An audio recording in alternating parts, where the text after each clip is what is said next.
Dr. James Trapp currently serves as Senior Minister of Worship at the Spiritual Life Center in Sacramento, California. Reverend Trapp began his career as a criminal defense attorney in South Florida, where he built and successfully ran a flourishing law practice for 10 years. In 1986, James began to explore his growing spirituality. In 1992, he devoted himself to full-time pursuing a spiritual life and career. He became an ordained minister in 1994. That same year, he came to Unity on the Bay in Miami, Florida. Reverend Trapp shares his message of respect and appreciation of harmony with others in the global community. Dr. Trapp has been awarded and acknowledged numerous times for his dedication to community, diversity, and tolerance. Despite his many accomplishments, Dr. Trapp is most gratified and humbled to know that many people were touched and had their lives spiritually transformed because of their interaction with the Unity and Unity organizations he has been a part of. Won't you please help me welcome Reverend Dr. James Trapp. Thank you. Thank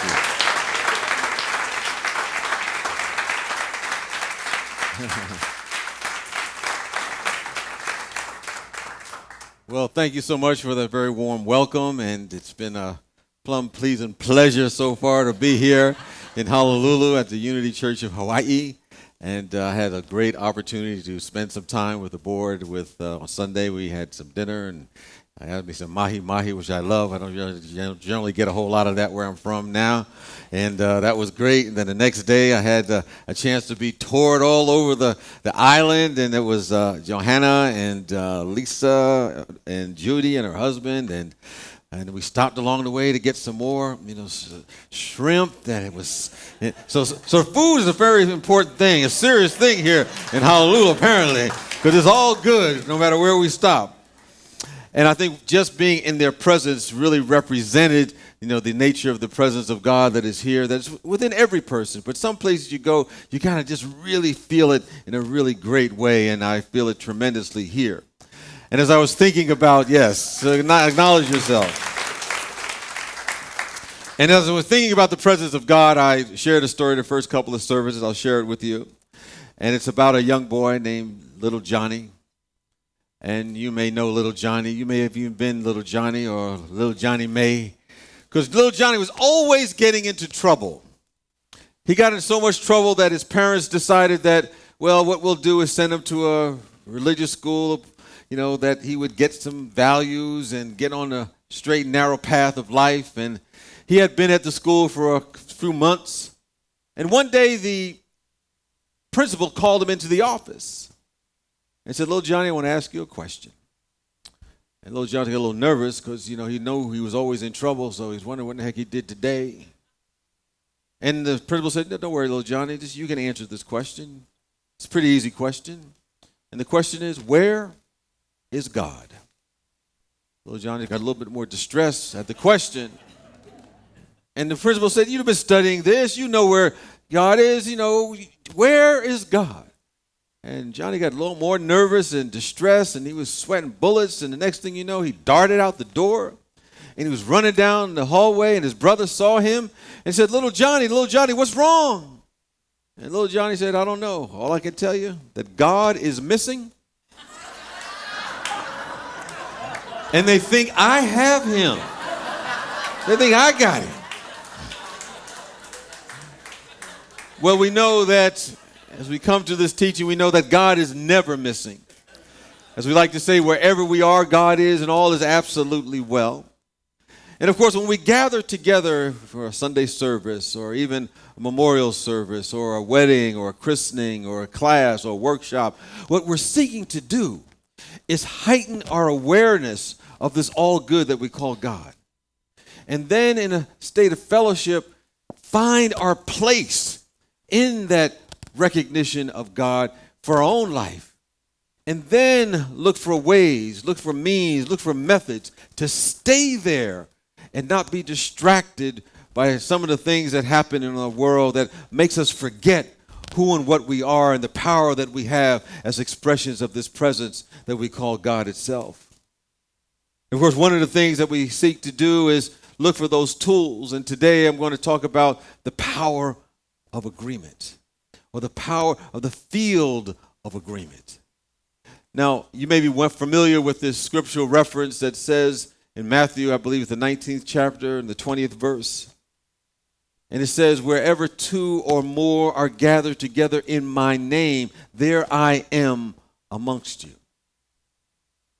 And if we look at that from a spiritual perspective, what we're realizing is that it's telling us whenever two or more are gathered together in the name and the nature of what we call the Christ presence, the Atman presence, the Buddhic mind, whatever we want to call it, the divinity within us, that whenever two or more are gathered together and agree upon reality, whenever two or more are gathered together in that which has no beginning, has no end, that is changeless, whenever two or more are gathered together in the name of what we call God, then that which they have agreed upon cannot help but show up in their life and in our world.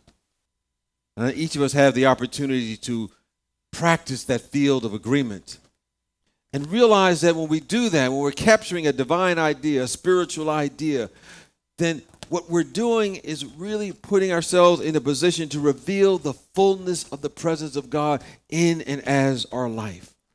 You know, sometimes people ask me, well, you know, what does God want? And I come to conclude that God only wants one thing, and God is not a person but a presence. But it's a presence within every person. But we have to use words to describe sometimes the ineffable. So we're talking about the idea that God just wants to reveal itself and have itself known through us, because we are the way that God gets around in this dimension. So I always like to say that we're not here merely to shuffle off the mortal coil until life is over, and we're not merely here just to solve problems. We're not just here just to make it through life. I think we're here to represent the all good that is everywhere, omniactive, as I like to say. And I was thinking about a story of a woman who wanted to become a doctor.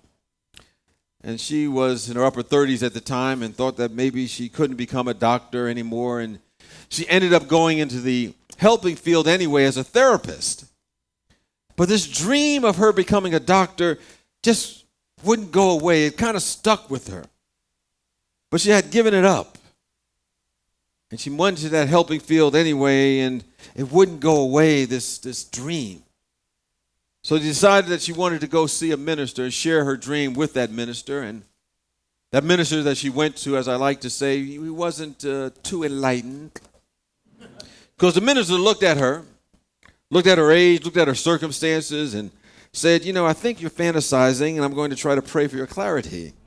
Well, needless to say, she didn't really appreciate that minister, so she left that minister real fast, and she went to a unity minister.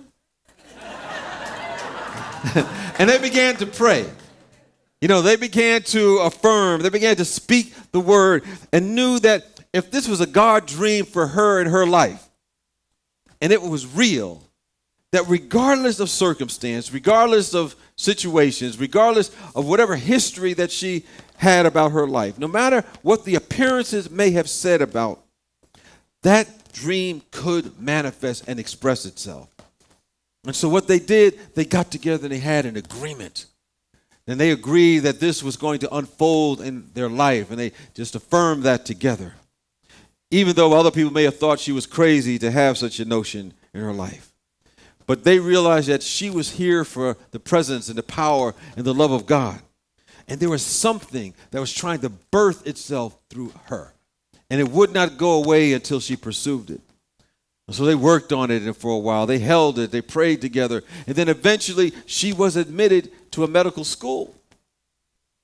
And it came a time that every time there was a test, a medical test, you know, in a medical school, she was taking biology or physiology or chemistry or whatever they take in those classes that I know nothing about.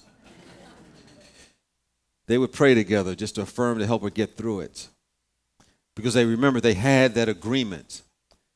But there came a time, one day, that she was really fitful, concerned, nervous, worried, and kind of beside herself, because she was going through some challenges in her life. She had financial challenges. She had challenges when she was raising her daughter as a single parent, and She had a number of things going on that were just seemingly obstacles that were trying to get in her way of fulfilling that dream that they had agreed upon.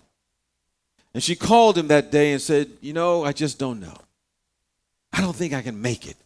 I don't think I can get through this anymore. Can I come see you? And the minister said, well, you're like 2 or 3 hours away. You don't really have to come. We can talk on the phone, pray on the phone. We'll be okay. And she said, no, I really need to come. And he said, no, you don't really need to come. You just can just be where you are and pray on the phone. He said, no, I need to come. And he said, do you really think you need to come? She said, I need to come, and I'm coming. He said, okay.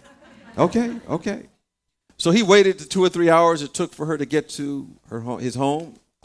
And she knocked on the door, and she came in and walked into the room that he was in, and suddenly their eyes met. And when their eyes met, something came up within her. And she said, oh, I don't really need to be here. I don't really need to be here. I just forgot our agreement. Because the moment she saw his face, all those months they had been forging this agreement suddenly started coming back into her awareness. And she said, oh, I just forgot. Because that agreement that they forged with each other, it helped them remember and wipe away all the things that were seemingly blocking the realization of that agreement that they had with one another. In that moment, she realized, oh, I don't need to be here. Because that agreement began to show itself through her. He said, well, I can go back to school now. And the minister said, well, hold up. I've been waiting here for like 2 or 3 hours, so before you leave, we're going to pray before you leave anyway. So not going to waste all this time we had waiting for you to come back. But the whole idea is they had that field of agreement between the two of them. And they were able to tap into this invisible field that would support them along the way. I always say that, sometimes we try to do things on our own might and power. But if we have that agreement, then that something is in the midst of us. It's beyond our human understanding. It is that invisible something that provides the increase along the way. As I said before, that, an atheist is simply someone who has no invisible means of support. We know we have an invisible means of support when we have that kind of agreement and we tap into that power. I shared, earlier I was in Miami at a very successful ministry down there, and we had grown, tenfold over about 10, 12 years. And oftentimes people will come at the end and think it was always like that, but it wasn't always like that. There were challenges along the way.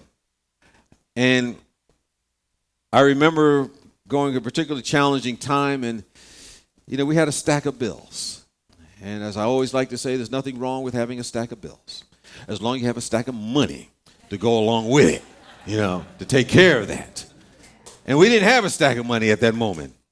And on top of that, we were having some roof work done in the ministry, and they discovered there was some asbestos in the roof, and that means you had to vacate the place, and we had to hire this company. It was going to cost us like $150,000. And for us, in the position that we were in at that time, it may as well have been $10 million. It seemed to be totally out of reach based upon where we were at that time. And we had a meeting, with our leadership and board, and we got into a room, and we went around the room and asked, well, is there any way that we can come up with a solution to this? Is it any way that it's possible? And the first person said, absolutely not. I just don't see it. And that was the consciousness at the moment. We didn't really see a way out of it. And then somebody said, well, just close the door, lock the door. Don't let anybody in, don't let anybody out until we have an agreement that it's possible. And it was like August down in Miami, and it was hot, and our air conditioner wasn't working very well. So it got us really focused. And at first, when we asked the question again, the first person said, well, I guess it's possible. And the other person said, well, I imagine that it's possible. And the third person said, well, it's possible, but I just don't see how. And everybody said, please keep your butt out of it. We don't have a yes, but. Is it possible? Don't answer a question that wasn't asked. Yes, they say in court, just answer the question that's been presented to you. We ask, is it possible? And then we began to spend a lot of time holding that prayer consciousness till we got that it was possible. So we began to visualize. We got that agreement amongst the group. And we walked out of that room knowing that it was possible. And that was a choice moment, a key moment, a holy moment for us in our development. Now, at that time, we had no idea how it was going to be done. But we realized, as someone said, this was God's ministry. This was God's idea. God called this into manifestation. Well, this is not a human idea. Let God figure it out. Heck, let God do it. And then, of course, a seeming miracle happened. And we were able to get what we needed to take care of that situation as somebody walked into a financer's office, and I don't know what they did or what they said. They must have made an offer that they couldn't refuse. But everything worked out. And a seeming miracle happened. And we were able to celebrate our next level of development. But here's what I believe happened and that we must do in our own life if we want to move our own agreements into manifestation in our world, whether it's for ourselves, for our communities, for our business, and for the whole entire planet in which we live. I think we have to lock ourselves up. We have to go within. We have to turn our attention away from the world of effects, the world of history. We have to turn our way away from the world of naysayers and the things that would say, this is impossible. It cannot be done.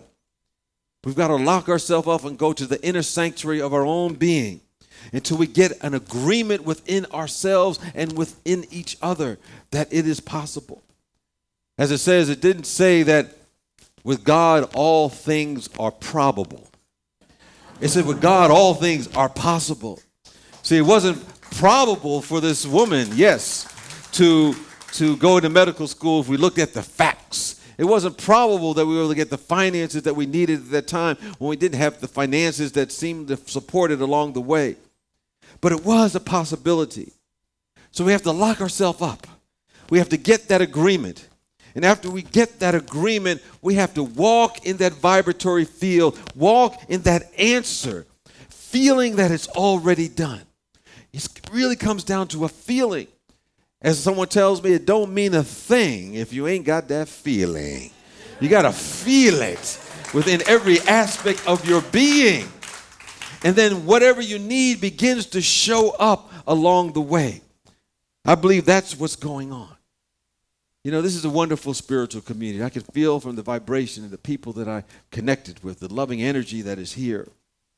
Yes, it's there. Give yourself, acknowledge that, appreciate that. You know, and I think right now you may be catching a glimpse of the next level of your development and unfoldment and the possibilities. And if you begin to agree on what that is, have that field of agreement, and lock yourself up to touch that within that inner part of your being.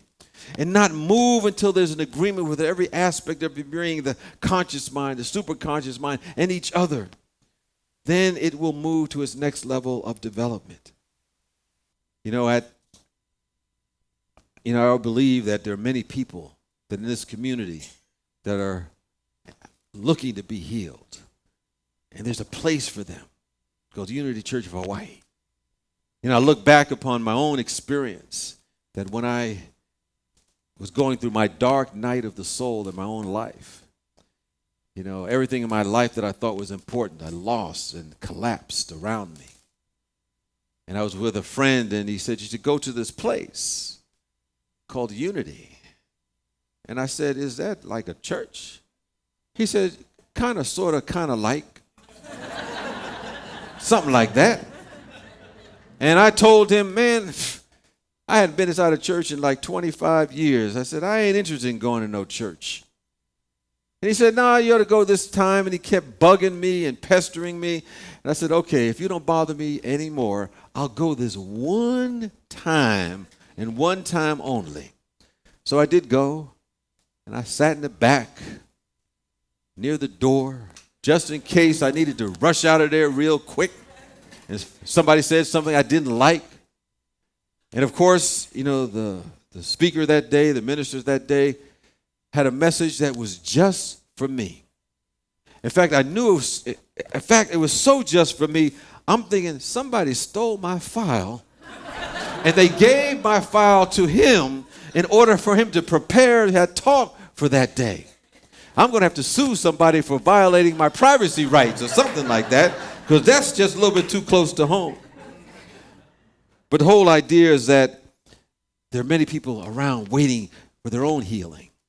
It might be a physical healing, a mental healing, an emotional healing, the healing of finances.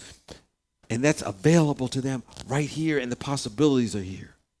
And I want to say that right now as I'm speaking, that I want you to agree that all of this and more is possible beyond what we can even imagine.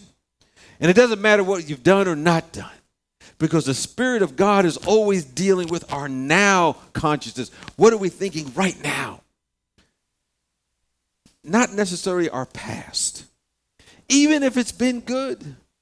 As one individual told me, we don't ever want our good to get in the way of the better.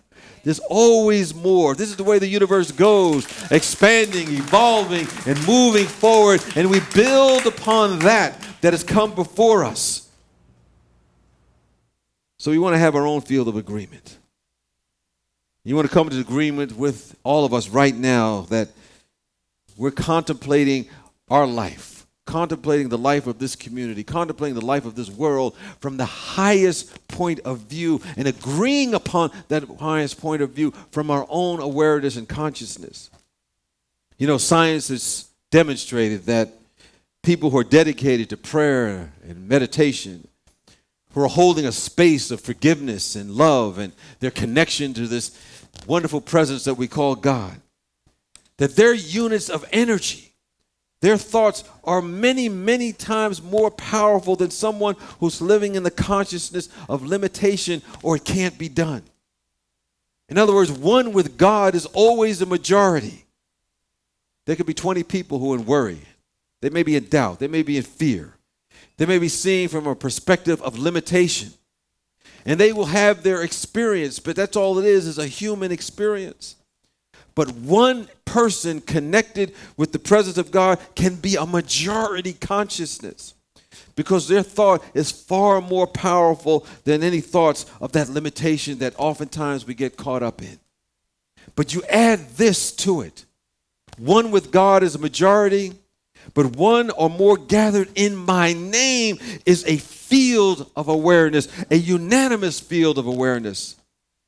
So in other words, when you get two or more gathered in the same consciousness, it creates a very potent field that neutralizes any sense of negativity that seems to have temporary hold of us. We have that kind of power collectively when we have that agreement. And I want to say that you are in that number. You're in that number right now. And it's not about physical numbers. It's always about the collective consciousness coming together. And when those consciousness, when those thoughts are working together for a big idea, a Christ idea, a divine solution, it is more powerful than the agreements that we have made about the lesser things that happen in our life or in our world. Because that which is within us is far more powerful than anything that we face in the outer world. And when we come together to agree upon that higher idea, things happen beyond what we could imagine. So I ask you, are you in agreement with that? Yes. All right, we got a good, strong group of people that are in agreement with that. Are you in agreement that you're surrounded by divine love? Yes. Are you in agreement that divine supply is pouring forth from you right now? Yes. Are you in agreement that you are a fountain of creativity? Yes. Are you in agreement that God is for you and there can be nothing against you? Yes. Are you in agreement that you are standing on holy ground? Yes. Are you in agreement that all is well? Yes. Are you in agreement that the best is yet to be in your life and the Unity Church of Hawaii right now? Yes. Okay, we have our agreement. We have our agreement. We have our agreement. Yes, we are in agreement. And when we have that kind of agreement, as Jerry McQuire said in that movie many years ago, we make miracles happen, baby. We make miracles happen because we're making them welcome through the power of the field of agreement that we have entered into. Well, I'm going to close out with a little anecdote from little Johnny again. This time, little Johnny's at home. Principal calls up little Johnny. Little Johnny answers the phone. And the principal asks little Johnny, "Is your mother there?" And little Johnny says, "No, she's busy." "Well, little Johnny, is your father there?" And little Johnny says, "No, he's busy." "Well, little Johnny, who's here?" And little Johnny says, "The police are here." "Little Johnny, who else is there?" "The fire department is here." And the principal asked little Johnny, "Well, little Johnny, what is going on?" And little Johnny said, "They're looking for me." Well, I'm here to tell you that the presence and the power and the love of God is looking for you, individually, collectively, to fully express the divine that is within you and to anchor that in our world, to move beyond from where you may be to where Spirit sees us at our highest and our best. And we begin to get there when we have that field of agreement, and that power comes in to move us from where we are to where we can be. And that is the power of the field of agreement. Peace and blessings to you.